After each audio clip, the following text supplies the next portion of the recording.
यूं ही नहीं मिली आज़ादी, देशभक्तों ने दी है अपनी जान की कुर्बानी। आज़ादी के लिए अनेकों अनेक वीरों ने लड़ाइयाँ लड़ी। इन्हीं वीरों में एक नाम है कनकलता बरुआ का। इनका जन्म 22 दिसंबर 1924 को हुआ। कनकलता जब मात्र 5 वर्ष की थी तभी उनकी माताजी की मृत्यु हो गई। उनके पिता कृष्णकांत ने दूसरा विवाह किया, किंतु सन 1938 में उनके पिताजी का भी देहांत हो गया।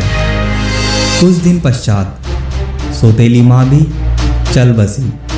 तब कनकलता के पालन पोषण का दायित्व उसकी नानी को संभालना पड़ा।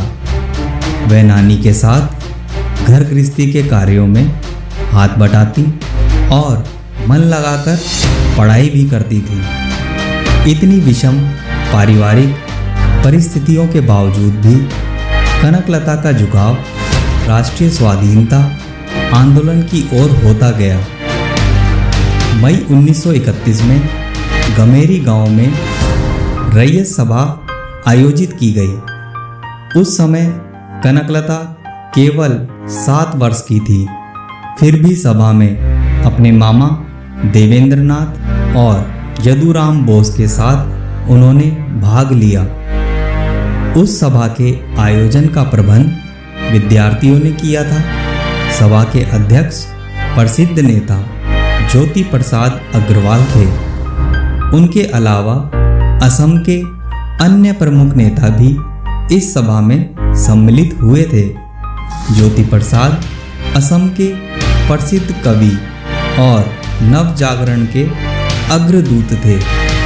उनके द्वारा असमिया भाषा में लिखे गीत घर घर में लोकप्रिय थे। उनके गीतों से कनकलता भी प्रभावित और प्रेरित हुई।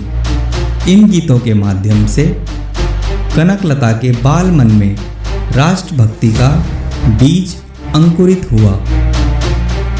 एक गुप्त सभा में 20 सितंबर 1942 को गोहपुर की कचहरी पर तिरंगा झंडा फहराने का निर्णय लिया गया था।